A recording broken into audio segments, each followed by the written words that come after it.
adik-adik, bagaimana kabarnya pada hari ini? Semoga sehat selalu dan selalu dalam perlindungan Allah. Oke, sebelum memasuki materi pelajaran pada pagi hari ini, sebaiknya kita berdoa terlebih dahulu. Berdoa mulai. Bismillahirrahmanirrahim.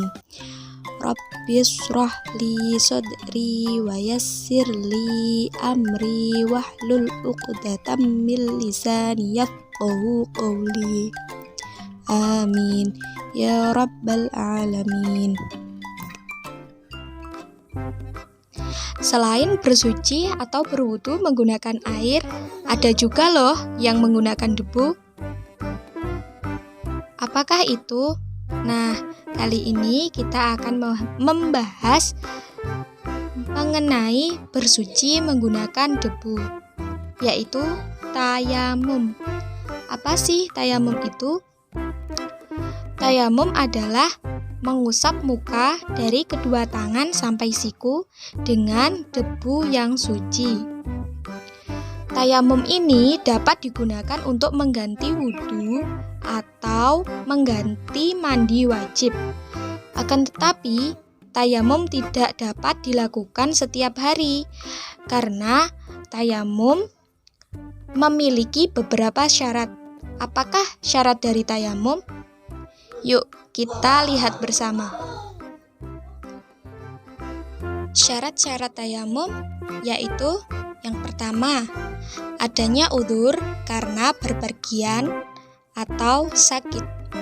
Jika kita berpergian menggunakan kereta api, bus, atau yang lainnya, jika sulit menemukan air, kita diperbolehkan untuk bertayamum. Dan jika karena kita sakit dan kita tidak boleh memegang air sama dokter, nah kita boleh untuk bertayamum ya. Nah, yang kedua, telah masuk waktu sholat, tetapi kita sudah berusaha mencari air, maka kita boleh menggunakan tayamum tersebut. Yang ketiga yaitu berhajat memakai air untuk keperluan makan, minum, dan lainnya. Nah, jika kita memiliki air 1 botol dan telah masuk waktu sholat, akan tetapi kita hanya memiliki air segitu dan cukup untuk minum saja, maka kita boleh untuk bertayamum. Dan tanah yang dipakai untuk bertayamum haruslah suci dan berdebu. Begitu. Nah, setelah kita belajar syarat-syaratnya, kita harus mengerti juga rukun atau fardu dari tayamum itu. Yang pertama yaitu niat. Bagaimanakah niatnya? Niatnya yaitu nawaitut tayamuma li istibahati sholati fardhon lillahi ta'ala, yang artinya saya niat bertayamum untuk dapat mengerjakan sholat karena Allah Ta'ala. Di sini niat untuk bertayamum itu adalah mengganti wudhu.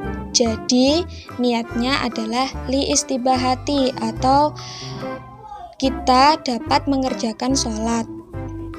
Begitu.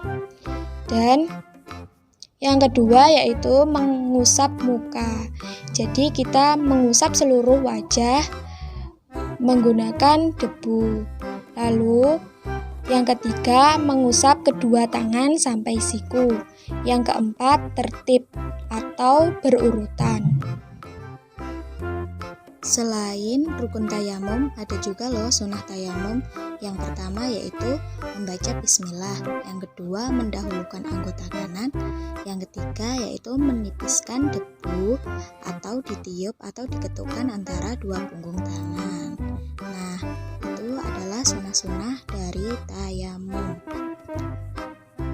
Setelah sunah-sunah tayamum, kita juga belajar mengenai apa yang membatalkan tayamum. Yang pertama yaitu segala sesuatu yang membatalkan wudhu. Dua yaitu melihat air sebelum melaksanakan sholat bagi yang tidak sakit.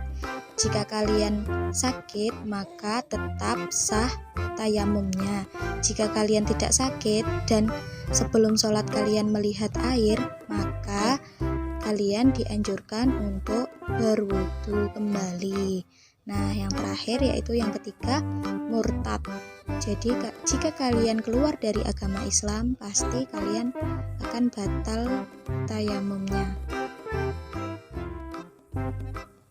Setelah kita belajar mengenai pengertian tayamum, fardu tayamum, sunnah, dan apa yang membatalkan tayamum, yuk kita belajar mengenai tata cara bertayamum. Simak video berikut ini. Untuk tata caranya, pertama, menepukkan kedua tangan pada debu disertai niat yang terus berlangsung sampai membasuh bagian dari wajah. Sebelum diusapkan, terlebih dahulu ditipiskan dengan cara menepukkan kedua tangan. Lalu, mengusapkan kedua tangan pada seluruh wajah.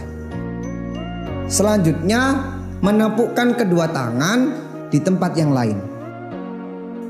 Selanjutnya, mengusapkan jari-jari telapak tangan pada anggota luar tangan kanan sampai siku.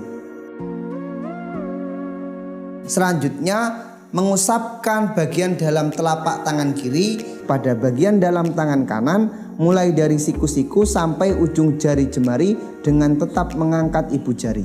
Lalu, mengusapkan bagian dalam ibu jari tangan kiri pada bagian luar ibu jari tangan kanan. Lalu, mengusapkan tangan kanan pada tangan kiri dengan teknis yang sama. Selanjutnya, menyela-nyelai jari-jari tangan kanan dan tangan kiri.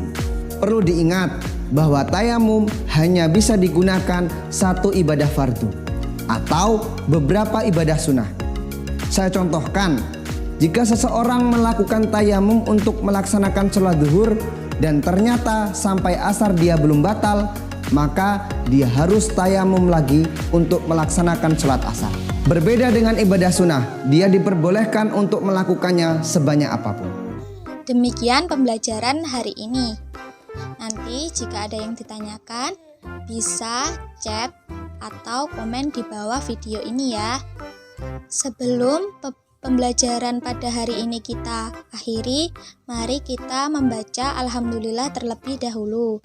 Alhamdulillahirabbil alamin. Terima kasih. Wassalamualaikum warahmatullahi wabarakatuh.